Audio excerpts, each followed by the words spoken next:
Welcome. Good evening. My name is Dr. Ellen Schmidt-Devlin, and I am the Executive Director for the Lundquist College of Business here in Portland, Oregon. I'm also the co-founder of a program that is the Masters of Science in Sports Product Management. I spent 27 years at Nike. My first connection with Nike was when I was a freshman and athlete at the University of Oregon. I ran cross country and track, and after my first cross country meet, a gentleman came up to me, put out his hand to shake my hand, and said, "Hi, my name is Bill Bowerman. Could you get the girls off the team to test Nike shoes?" And I shook his hand and I said, "Nice to meet you, Mr. Bowerman, but we're not girls, we're women." And we became very fast friends.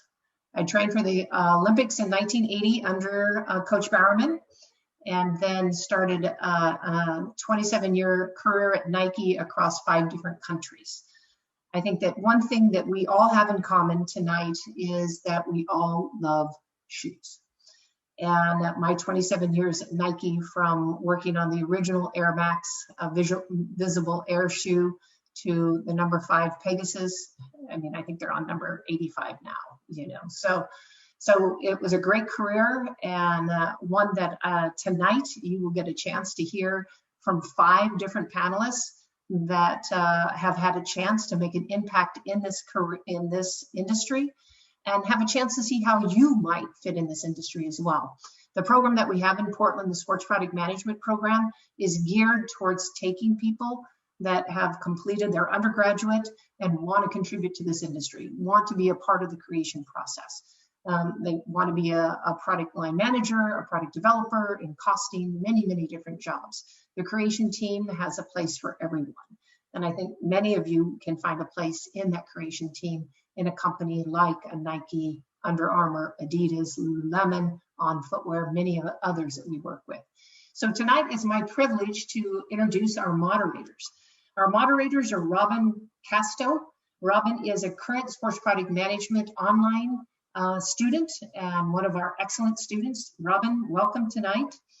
Our second moderator is Eden Hardy. Eden is one of our superstars from the University of Oregon soccer team. So Robin and Eden, take it over.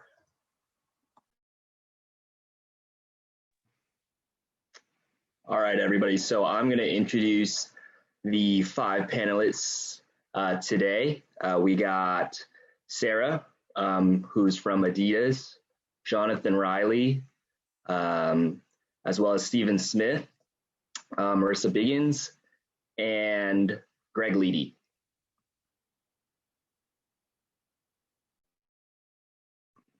So for the first question, I'm going to ask Jonathan, can you just give us a little background on your role, and then we'll follow up with everybody else.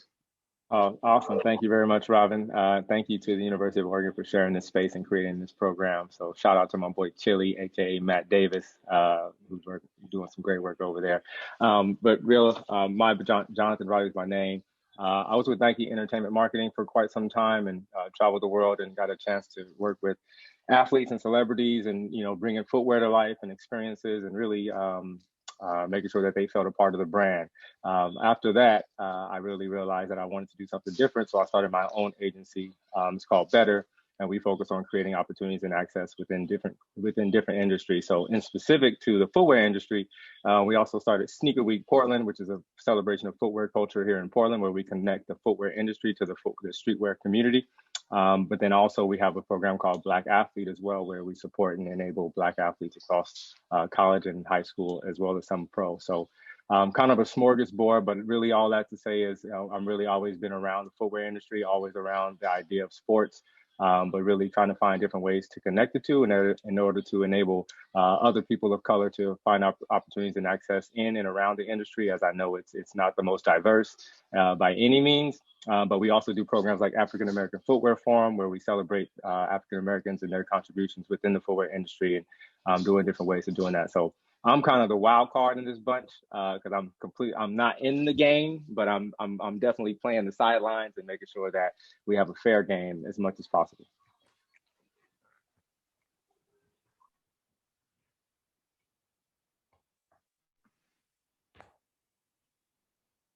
Greg, did you want to step in and give a brief background? Sure. I've got my current job, which is I'm Innovation Lab Manager here in the SPM program. Prior to that, I was with Nike for around 20 years. A number of those years, I think 15 of those years with the Innovation Kitchen at Nike, and bringing a lot of interesting projects to life through that space. Personally, project-wise, I worked on a number of elite athlete products for the Olympics for a lot of Nike cyclists, and then I think the one outstanding product that I helped bring to life at Nike was the Nike Free campaign. So there's a little bit of background.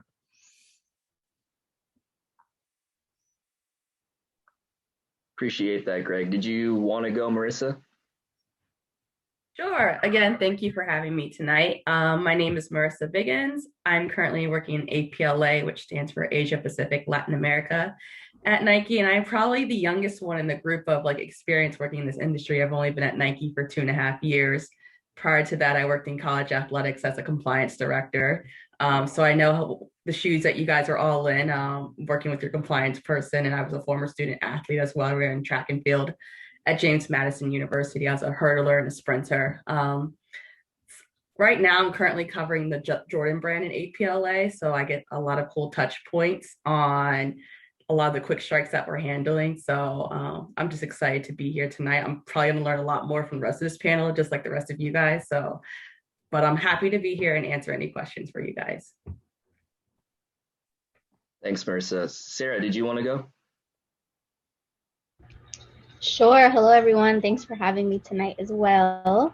I'm Sarah Sabino. I am the senior footwear designer in Top Creators at Adidas right now. I primarily focus on Pharrell. I've been in the industry for about 10 years. I was actually an art school kid. So wasn't an athlete, but instead played sports by painting them. Obsessed with sports my whole life, and it kind of shaped who I was. But I found Pencil Footwear Design Academy when I was still in college. I'm from Boston. I went to a state-funded school in Boston called Mass Art, and found Pencil and really found my way into the industry. Really realized that I wanted to do that I wanted to be part of the industry. I didn't really know how I was going to get in, but I just kept pushing. I was a little kid who grew up loved drawing and loved collecting sneakers, and have found myself in a pretty long career so far. Touched the brands of Converse to Adidas, worked on Yeezy, have worked on partner projects from anyone from Kid Cudi to Pharrell. But yeah, excited to join the conversation and learn as well from this panel. Thank you. Love the subtle name drops, but so the best for last, Stephen Smith, can you please go ahead and introduce yourself? I am Stephen Smith, and I was a goofy kid from a small industrial town in Massachusetts, and I ran high school track. So I always say that was my Al Bundy moment. I was a distance runner, was okay, but then I decided to go to art school, Mass Art as well, and I was probably there were two of us that ever ended up going into the footwear business from when I was there, myself and a guy, Mike Avini. And eventually we crossed paths at Nike later in our careers. But the professor was always, every time I would go back to school, they're like, "You're at Nike, aren't you?" I'm like, no, that's Avini. But my first job right out of college, which led me into this, was at New Balance. And at that point in time, this really wasn't a career per se. You know, those of us who were early on in it, myself, Wilson Smith, Avini, Tinker, we were kind of the beginnings of all of this as a career, as far as the footwear design side of it.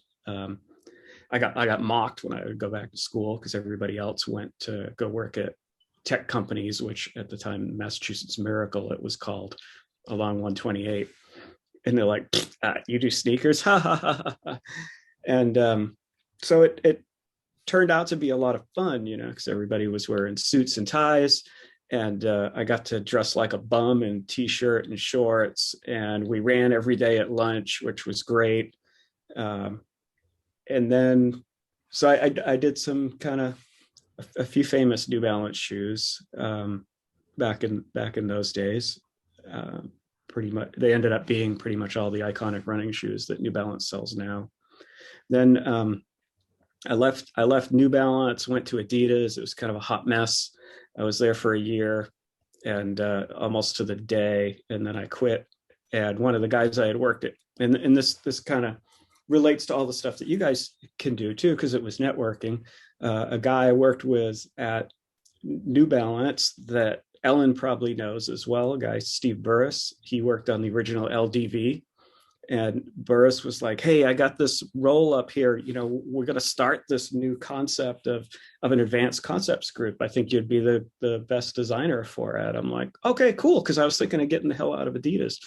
And so I ended up going to Reebok. And there were a couple of us that became the first advanced product team at Reebok, where we created pretty much every technology they have to date. Including pump, Graphite, Zig, DMX. I could go on, for quite some time.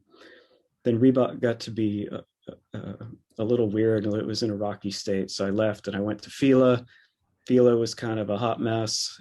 2.5 years. This is good for you guys to understand, because you have these visions of what a cool company it would be till you get there and you're like, uh-oh. But I always wanted to, when I was at New Balance, though, Bruce Kilgore came out with the Sock Racer, and that shoe just blew my mind. And I was like, that's what I want to do. Those are the kind of products I want to do. And that made me want to go work at Nike. So Fila, I bailed out of Fila, I went to Nike. Then I was at Nike for 10.5 years, and that's where Ellen and Greg and I worked together. And then eventually I found my way back to Adidas, where I went to do something completely different. I was in their innovation group, and I did wearable electronics, soft circuitry, embedded apparel, radio transmitters, all kinds of crazy stuff. And then I left there and then did a little bit of work with Keen and North Face. And then this guy named Kanye West called me one night and asked me to come design with him, because he had known my history. And I was like, that could be kind of interesting. So then I landed at Yeezy as Kanye's executive designer. So that's my current role. But 36 years of this madness, I didn't know what I was, my parents didn't know what the hell they were going to do with the kid who drew all day and ran. And so it was kind of nice to combine those things into this career. So sorry, it's hard to take 36 years and cram it into that. Appreciate it, Stephen. Hi, so I'm gonna present the second question, and that is, what does sneaker culture mean to you and what drives the culture? I'd like to have Marissa answer this question first, and I'm kind of wondering how, if your experience as a former student athlete has shaped your experience and perspective of the sneaker culture. Feel free to answer as you.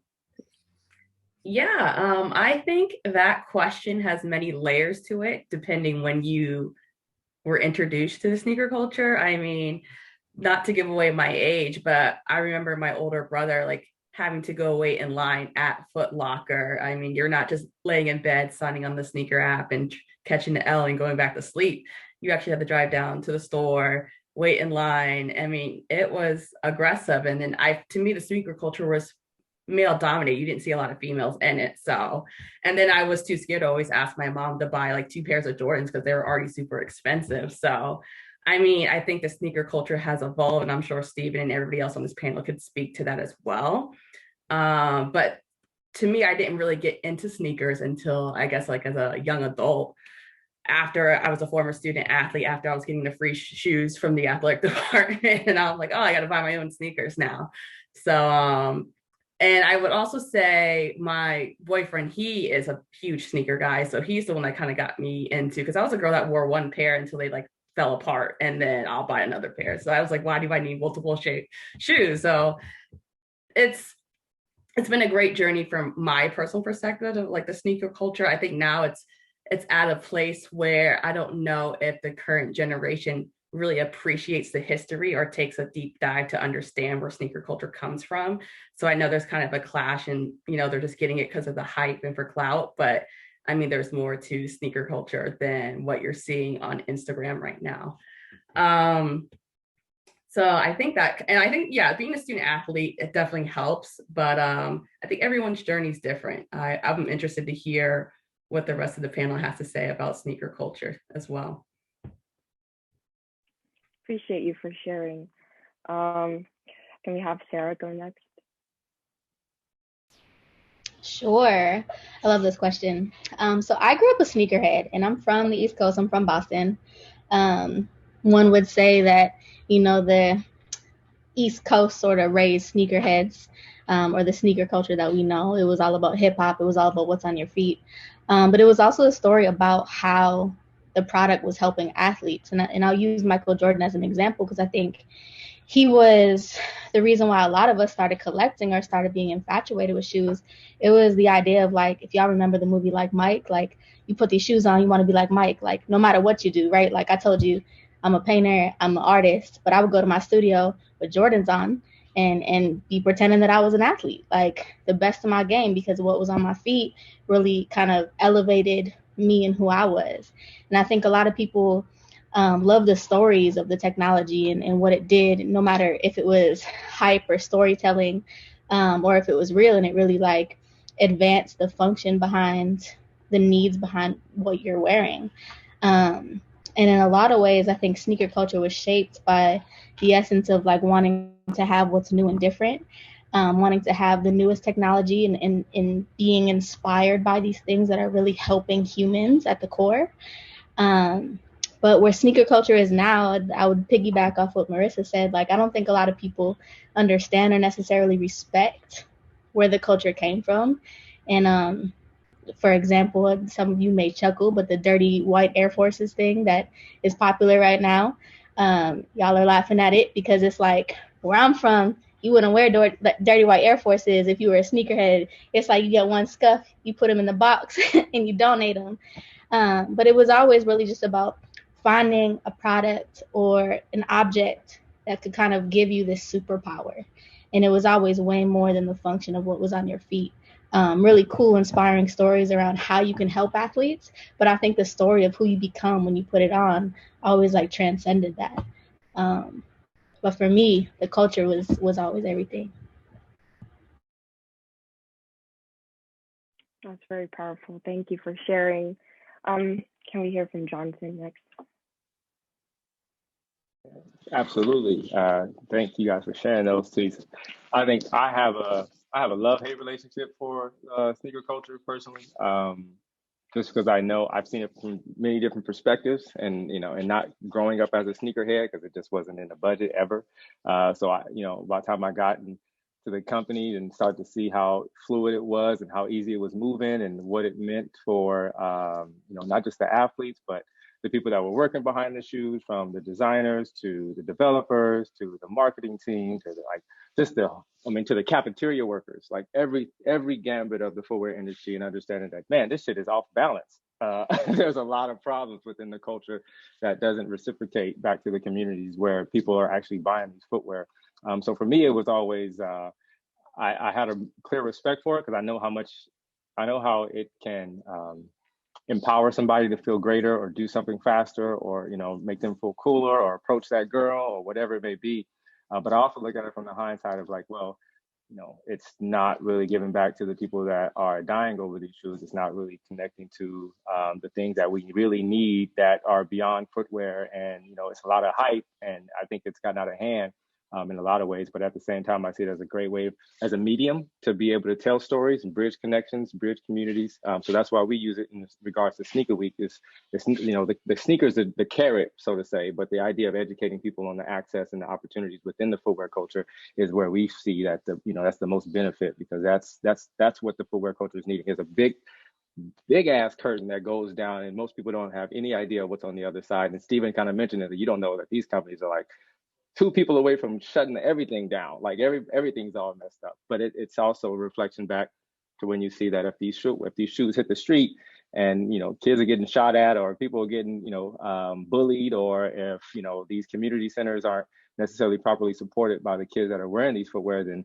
I think to me it all goes back to what is the real problem and who's really benefiting from this culture. And I think I've always had a problem with that. But like I said, I love hate relationship. It's a great medium. It's a great way to get kids active and get them interested and tell them about opportunities and access and careers and school and all those things. But it's also, if not treated carefully, it can also really damage different communities and outside cultures. Greg, do you have anything to add to this question? To Greg, you say? Mm-hmm.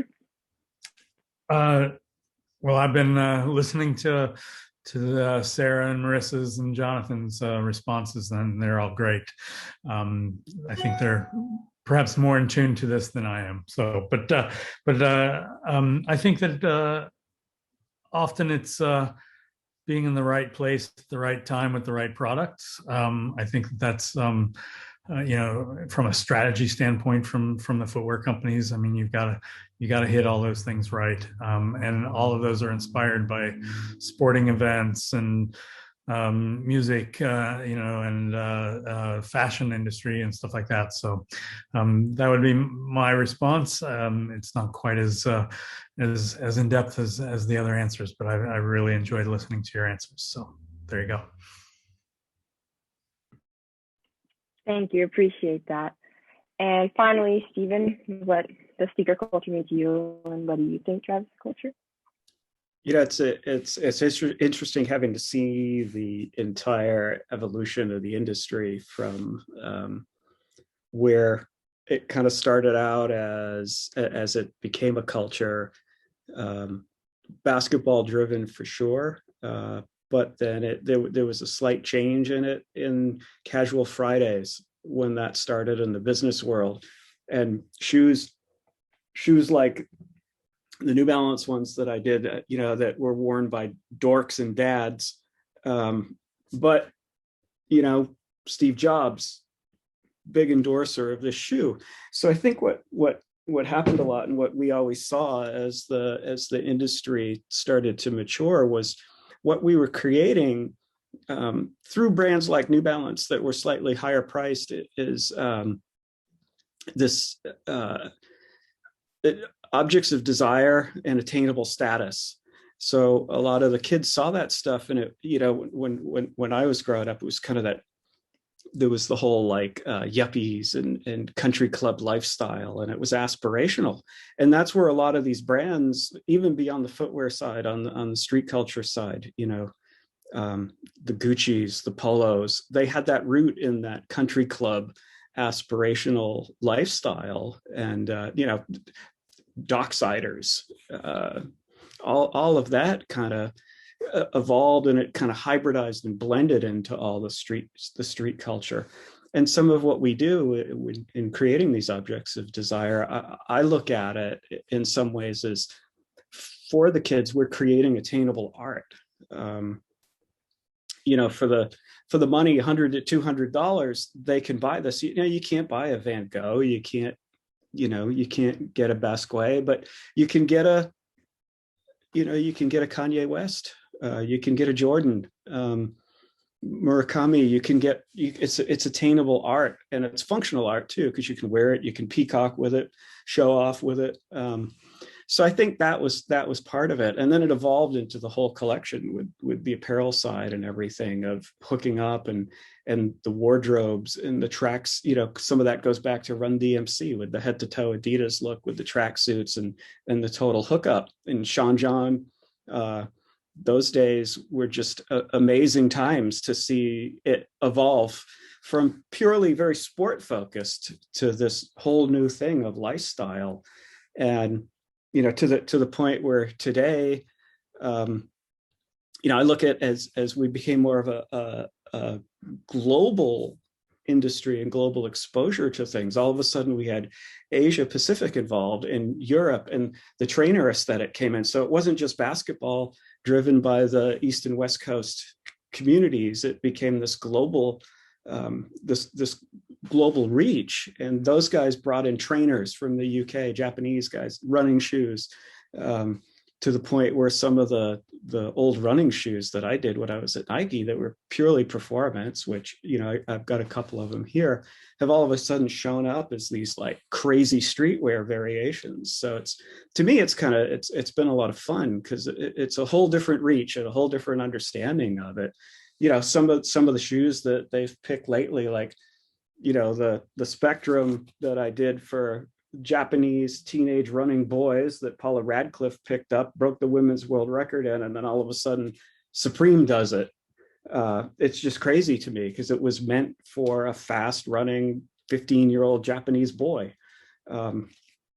It's really cool. It's interesting to see things be applied differently and done differently, marketed differently, materialized differently. Although the Supreme one was pretty darn close to the original Japanese release, and then one of the other latest ones is the Cage Zoom Spiridon. That one all of a sudden Stussy does, and it's on fire again. It was forgotten other than South America and Spain. This shoe blew out in South America and Spain, and they were always looking for us to relaunch them back in those times. And now all of a sudden they have these second and third lives. So it's pretty amazing to see the global influence, and then the global reach of all of it is fascinating to me. And I think it's again it's attainable art. And that's one of the things with the limited drops is you're creating limited editions of things. So they become this, this collectability of it, but it is art at the end of the day. It's just art for the masses. And so I don't know, that's the best way I can talk about it through my experience of this. I want to say I'm amazed at your accessibility to so many few examples as you went through what sneaker culture means to you, and just say that I appreciate you for sharing the answer, and I'll pass it on to Robin for the next question. Appreciate it, Eden. So the next question, we're going to start with Sarah. What process goes into shoe creation? That's a fun question. So there's a long process that goes into shoe creation. Sometimes it's really quick. Sometimes it's really long. But it always starts with a team of people. And I think a lot of times, I'm a designer and sometimes we get all the shine, but it's really not just about us. It's actually about the team of people that come with that product that you see on the shelf. There are so we work in what's called a triad, and I'm sure you learn about this in the program, but you don't learn about this. Yes, no, seeing head nods. But there's product developers, there's product marketing, and then there's design. And then there's other parts of the triad like merchandising, like extended parts, comms, storytelling, kind of consumer insights teams that are digging into athlete research or consumer research. But really we work as a team in a sort of a little triangle. The designer typically will be briefed by the product marketing team. We'll come up with a sketch, and the developers communicate that back and forth with the factory to build what we see as the prototype or the product. And we go through a few rounds until you see what's finally on the shelf. But I would be lying if I said it was just, one of us sitting with our pencil and in a summer breeze day and thinking about how beautiful a product could be. It's not that at all. Sometimes it is that we sketch and we have dreams, but it's really about the whole team of people coming together to bring it to life. Great answer. I really appreciate you highlighting how much teamwork really plays a part in product creation. Greg, is there anything you wanted to add on to that you could see in your experiences? I think that it'd be a shame if I didn't utter the phrase that the last comes first. Anyhow, being more of a maker, I think about all the different pieces and parts. There's Steve with a last in his hand. But yeah, I think that there's a lot of things that go into making a shoe that a lot of people don't consider or might not think of. Technical knowledge, materials and processes, those things go in there. I learned a lot about, different rubber compounds, for example, and then there's the purpose and the performance of the piece of footwear, which are always factored in. And then, as you get down that path, athlete inspirations and all of the design aspects. So that would be my little peek into what all can be involved in the shoemaking process. Often a lot of people don't understand or think about those elements. So there you go. Thanks, Greg. I'm still trying to figure out the masking tape and last, so don't fail me. So the next, or not the next, but I would love for Steven to also add like what he thinks goes into the shoe creation. So for me, over the years, it's evolved, it's changed, it's fluid, depending on who you're working with and what the process is. Some of it's free form, some of it's programmed and formulaic. Some of my most successful and entertaining ones revolved around either athlete insight, working directly with an athlete, or even with being really in tune with my marketing counterparts. So like the Spectrum, for example, the Hot Rod Flames, which then have now shown up in the Supreme side of it. My Nike Japan marketing guy, Inatani-san, he and I would go to, he knew I love toys and collectibles, and I'm a kind of a Japanese nerd at heart for the toys and things that influence me. So Steven-san, I found excellent new store for us to go to. I'm like, cool. And so we'd go to these motorcycle shops and stuff, and we bought this decal, and Inochi was like, oh, Steven-san, let's put that on the shoe, like Hot Rod, and then, real fast, like Dragster. And that's how the runner would be. And I'm like, cool, let's do that. So I kind of took the graphic and applied it to the upper of the shoe that I was already starting to design, which was very formulaic. And again, very insightful from Japanese Ekiden racing boys. And that's kind of where like something like that came into place. So all of these different influences are very important. It's just having your antenna up to figure out which ones are the ones that are right for that particular product that you're creating.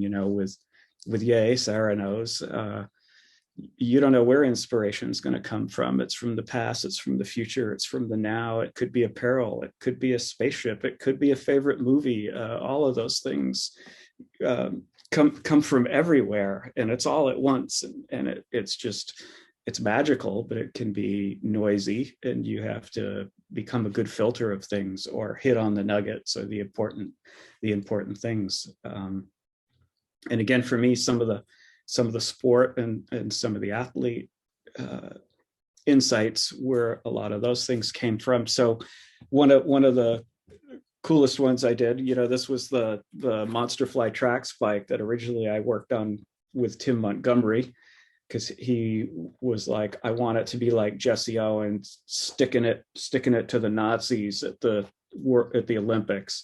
I love that look of Jesse Owens with the simple spike, just leather and perf. So I created like a futuristic interpretation of that. And then for me, we were analyzing films, and he said, I could beat everybody, including Michael Johnson, if I had that last at the finish line, because the first 3/4 of my sprint was all about power, but my heels started to drop. And I had been working on this idea of taking shocks into a spike and elevating your heel and keeping you in the launch position for the sprint for the power sprinters. And that kind of became the insight for the Monster Fly. And then Sean Crawford ended up, everybody else was scared of it. Because that's the other thing too, when, you know, Greg can relate to this. When you're doing innovative new breakthrough product, you can scare people with it. And I mean, that's truly what becomes an icon in a lot of ways. There's something simple that people remember, or graphic or impactful about it. And so the other thing too is when you're dealing with the athlete side of it and working with my sports marketing guys, the Olympians have, every 4 years, they've got a chance to get their gold medal. You don't want to come out with a product that ruins that. You don't want to be the guy who was like, damn, I lost the gold medal because of that stupid shoe. And so we ended up finding this young kid, Sean Crawford, and was like, hey, what do you think? He's, I'll wear it, man. I'll take my chance. And we're all like, oh God, please don't screw up. You know, we don't want to screw up your Olympic chance, because 4 more years till you get the next chance. So Sean runs in it, bam, gets the gold medal. Here's his gold medal shoe. I mean, there's nothing more satisfying than that, is delivering this amazing performance for this amazing talent. And you didn't do it for him, but you certainly had some little part of helping it with him, whether it was even just a confidence boost to like, damn, look, I got these futuristic spaceships on my feet and I could win a gold medal anytime. So it was pretty cool, you know, and that's one of the rewarding things after working on that, is having him hand this to you after the Olympics, his gold medal shoe. Like, I want you to have this. There's nothing else quite like that. So then on the sports marketing side, he ended up getting involved, doing a lot of fun things, because he was a good character. So he ended up on a lot of TV shows and stuff. And one of the fun ones he was on was Man versus Beast, and he was supposed to race a zebra. And we all thought that was pretty funny. We're like, dude, what do they got you running against a zebra for? You know? And he's like, I don't know. I agreed to do it. It might be funny. So he's like, yeah, I don't know what I'm gonna do. So we quietly made him this spike, almost for some entertainment for him, and he wore him, and he just laughed hysterically at us, like, you guys are just messing with my head, you know. And the zebra beat him. But anyway, it was kind of fun, because it involves many disciplines, and then there's other disciplines even beside the creative designer. There's materials designer, graphic design. There's so many different aspects of it, and so many different positions now that didn't used to exist. You know, in those early days, we had to do it all ourselves. But yeah, so that's, I don't know. Like I said, I get excited about this because there's those magic moments where you know, you get to interact with and help athletes, entertainers, and be part of the culture and help these other people. That's the cool thing. You help other people succeed too through the products that you create. So sorry I rambled, but it was some good stories. We appreciate the excitement and the stories. So I'm gonna pass it back off to Eden to ask the next questions. Thank you, Robin. So my next question is, what is the most exciting project you've been on? I wanted to start this with Jonathan, because obviously you've had some incredible experiences with Nike, Better, and Black Athlete. And are there any specific projects there that kind of come to your mind? Yeah, that's a great question. Quickly, I would say a quick shot this isn't it, but the quick shot would be working on Kanye's last shoe before he went to Steven. So the Red Octobers, I was with Nike before when he made that transition. And that email when he said he was about to leave was pretty epic. So it was dope to be a part of that. But also, I would say I did a campaign called Run with Heart, and that was with Kevin Hart, where we, you know, pretty much brought him fully into the brand. And that for me was that was like my birth baby. That was like my first example of being able to showcase, my work and my ideas of bringing, entertainment, but also fitness to communities of color and really diving that in. So that campaign was strictly really, it was nothing to be sold. There was nothing to buy. Everything was about us pulling up with Kevin Hart, doing a run, getting people and families outside in fitness and giving them shirts and kind bars and water, just really putting on. We went to 15 different cities across the US, 3 different countries. And that was strictly about getting people outside and running. So for me, it was impactful because it was a brand. It was a great way for the brand to show up without having a price tag attached to it.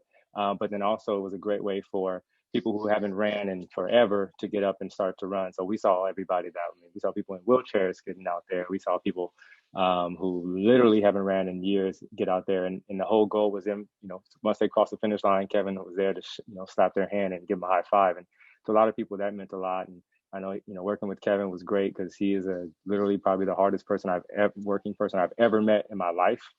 And I have a single parent mom who I love to death, and she's Black, believe it or not. So you can only imagine the work that she has to put into her life to raising 3 kids. So, but when it comes to what Kevin is, he is a nonstop going. But that was great because that transitioned to footwear, which was never done before, as far as transitioning an activity or a campaign like that into its own shoe.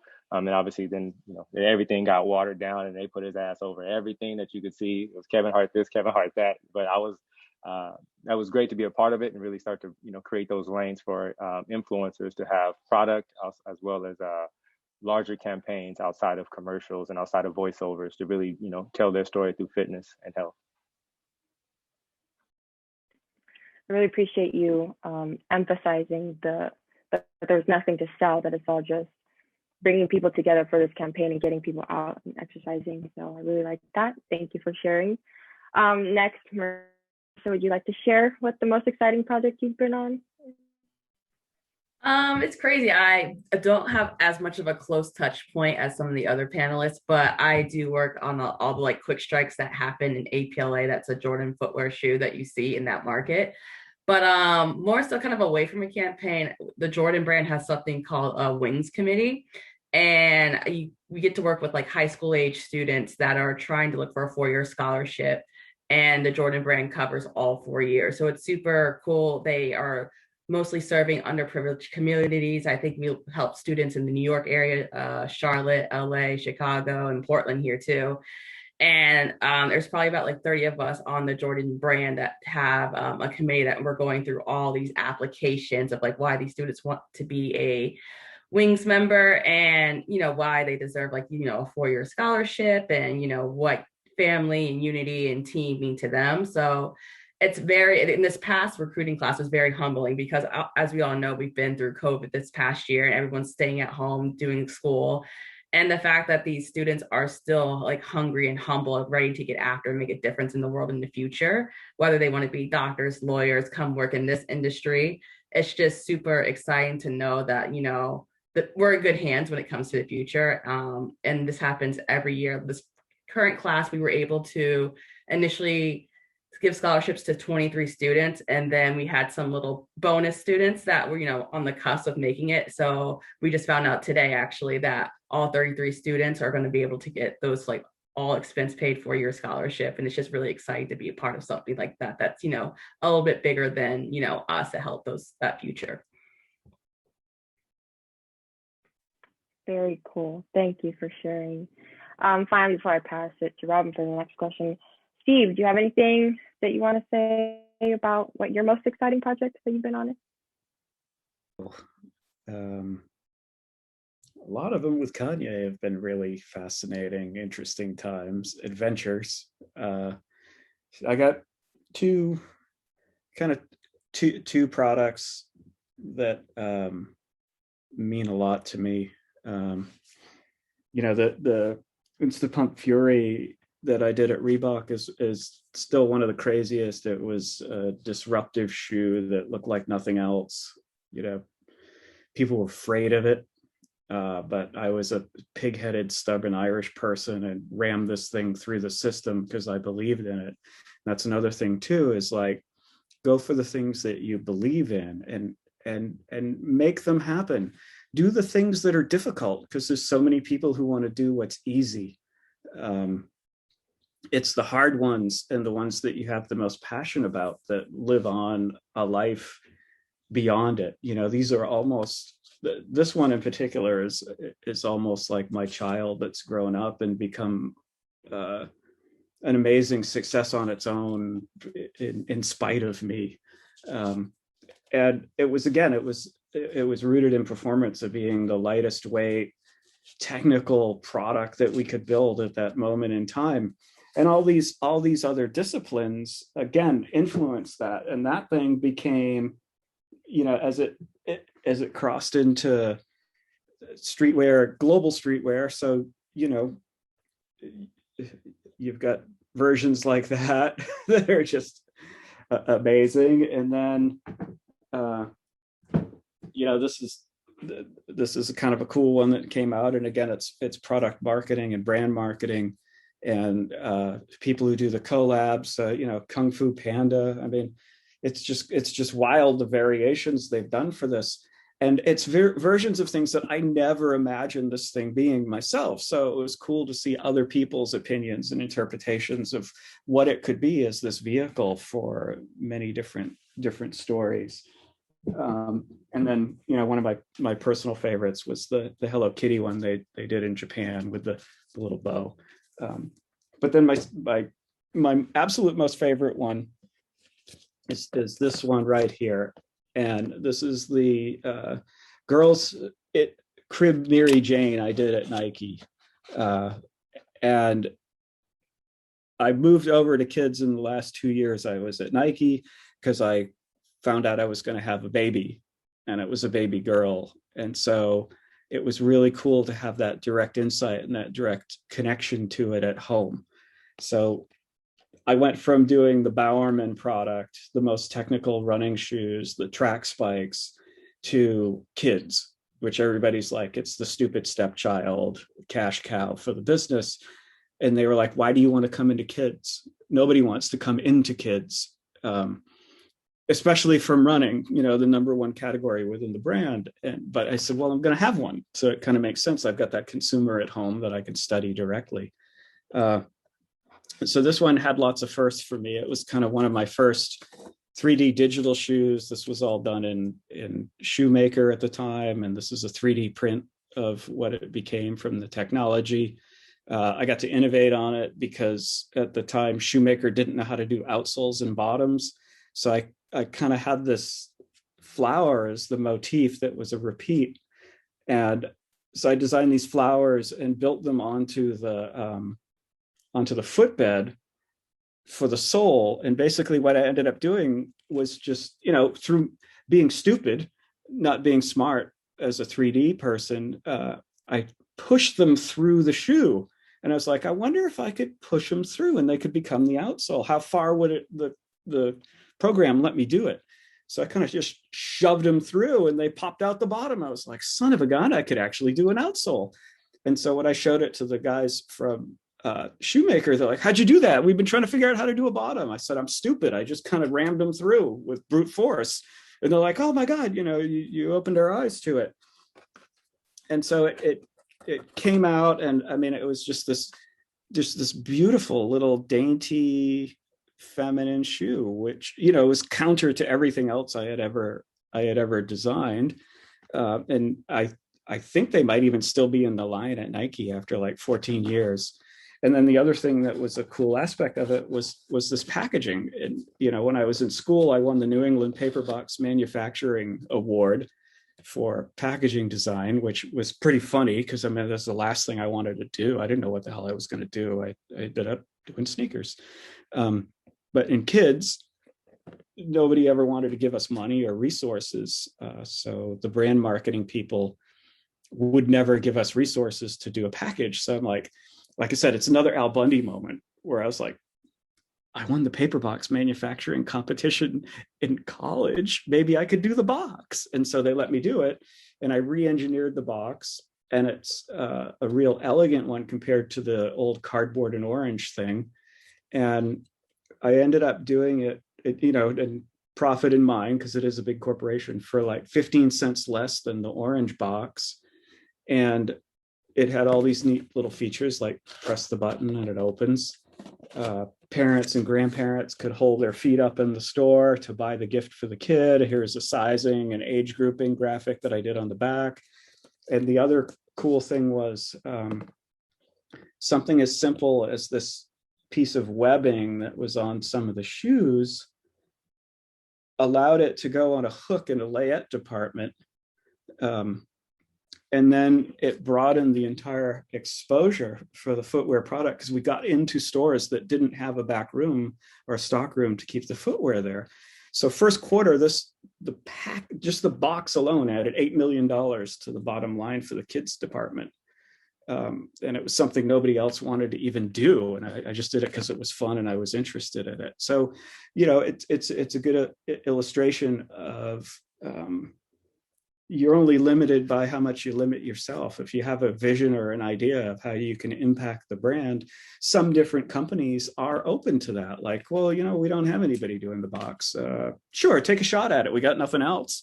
And magic can happen when it's allowed to. So that one particular to me, because it was inspired by my daughter and her coming into our life. And so anyway, sorry, I rambled, but there's all little details to the story. No worries. The rambling brings a whole much different level, brings a personal level to it. So I really appreciate it. Robin, do you want to go ahead with the next question? Yeah, so Marissa, you're going to start off with this one. How did you find out about this industry? And what advice would you give to those who are interested in it? Yeah, that's a great question. Well, for undergrad, I went to school for sports marketing, and I initially wanted to go work at like the NBA or the NFL. I was interested in Nike, but I thought Nike was in New York City. Being from the East Coast, I was like, every big company's in New York City, just being naive. I was like, what's Beaverton, Oregon? I don't know. So my path led me, though, to working in college athletics as a compliance officer. That kind of found me because when I graduated from undergrad, it was 2008, and the job market was crap. And it was hard to get one. So I took what I could get at the time. But I knew eventually I still wanted to make my way to getting into the sports industry, but maybe shifting over to brand and athletics apparel. So went to the University of Nike. Someone told me to move from Virginia, DC, and go to Oregon to University of Nike if I want to get in. I was actually looking at the SPM program, and I think it was kind of like the second class. But I think I was intimidated with the curriculum. I was like, I don't know if I'm creative enough to make some products. So I was like, let's see what else I can do. Maybe go get my MBA and wiggle my way into Nike some other way. And then once I got a University of Oregon in the MBA program there and started driving up from Eugene to Portland almost every other day, it felt like, and just doing those one-on-ones and, really hustling because it's not easy. I mean, especially like I wasn't from Oregon, didn't have a connection at the company or anywhere. So it's an extra grind. And like, even pivoting from working in college athletics for 8 years and then almost starting all over, coming into this industry and being okay with pretty much starting at the bottom and working my way up. So that's how I found out about the industry. And also just being obviously a student athlete, and Steven kind of touched about it, like track and field, those were the only spikes I was wearing were Nikes, because I saw all the like big time athletes wearing, if you're fast, and like Marion Jones before all that went down, it's like they're wearing Nike spikes and that's what I have to wear. So the best of the best were wearing Nikes at the time when I was in track and field. And I just knew I wanted to be a part of that brand, telling those stories and innovating. And I would appreciate every like message that Nike was pushing out at the time. So I just was trying to figure out how can I be a part of that and what place. And I would just also give the advice to all the students here, just do your homework. When you sit down with a one-on-one, you tell someone I want to work in brand, I want to work in design, I want to do, there's so many layers to it. It's like just one piece of the octopus arm, because there's just so many layers to it. And just be open to something that you wouldn't normally do. Like I wasn't seeking to start in merchandising. I actually wanted to work in sports marketing at Nike, but my end was merchandising. And I'm so glad I was able to take this role because I've learned so much about the company, the brand, the whole holistic process of everything. So that's my little tidbit. Love it. Love it. So shout out to East Coast. definitely going to pass it off to Sarah to add on to some stuff. Sure. For me, so what I forgot to mention at the beginning about my story is I actually started in the industry working at Foot Locker when I was 16. And I started working at Foot Locker because I needed money. I wanted a paycheck. I wanted to buy the shoes that my mama wouldn't buy me. And I also just love shoes. And little did I know that, I ended up working in retail throughout college, all at sneaker stores, from Foot Locker to then some local Boston shops called Expressions and X Square. They were like boutique style shops. To then eventually Nike Town, where I was doing visual merchandising in the store. So like the people that actually set up the displays in the store.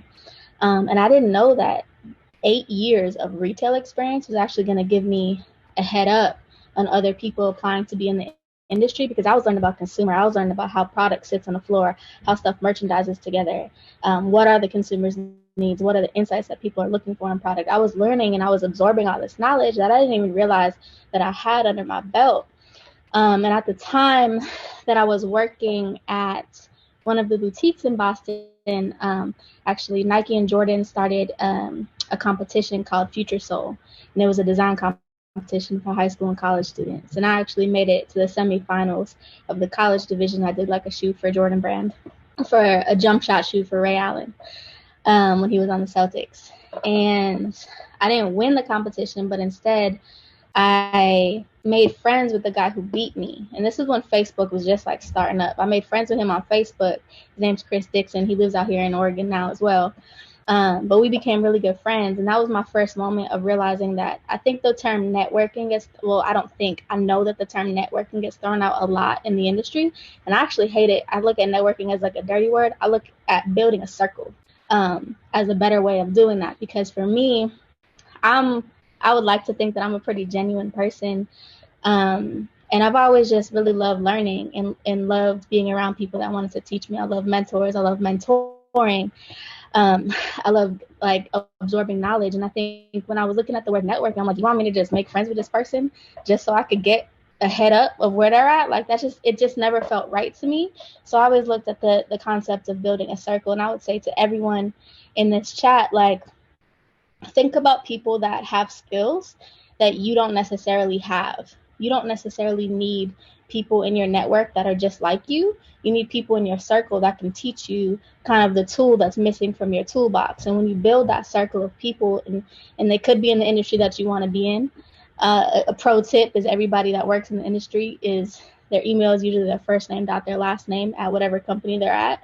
And reach out and be like, I would love to hear your story. I would love to hear about how you got in. I would love to hear how you learned this skill. Some of it is advice on negotiating salaries or advice on business terminology. I'm a young brown woman from Boston, Mass, and I'm super proud that I've been in the industry for as long as I have. I didn't go on family vacations when I was younger, but this industry has brought me around the world, has brought me on tour with artists.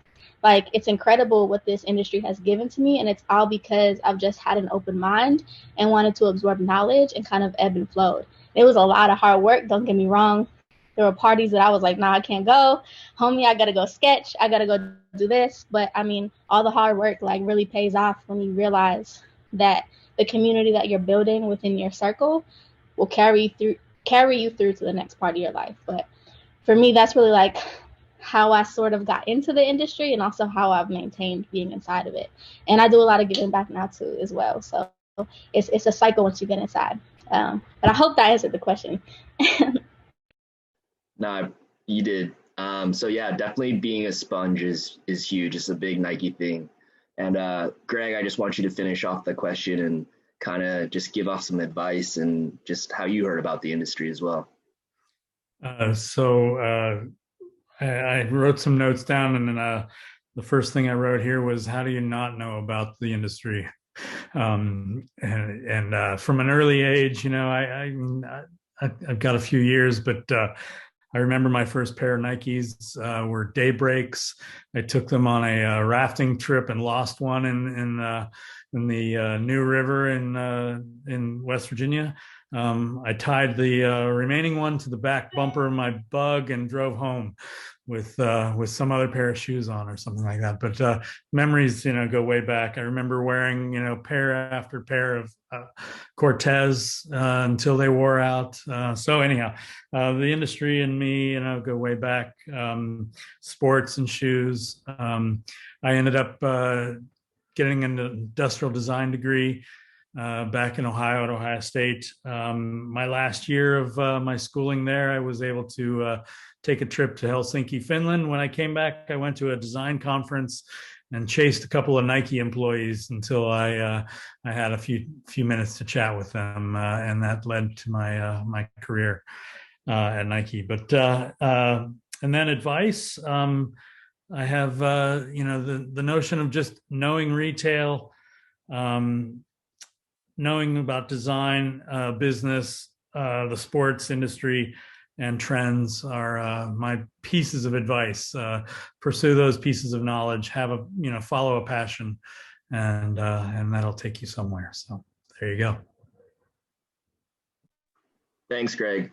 So that was the last question. I appreciate everybody on the panel for answering all the questions that were asked. So we're going to go into breakout rooms with the 5 panelists, and we're going to give everybody who's participating the opportunity to go into wherever they want to feel they want to get a one-on-one conversation or hear more stories. And I think we're going to do that for about 30 minutes or so. Yeah, and I just want to jump in here and thank Robin and Eden for being incredible moderators for this past hour. You guys have done a great job. And I think I could listen to this panel forever. The 5 experts that we have here today are incredible. Marissa, we would definitely have taken you in the sports product management program. I think everybody is creative enough for this program.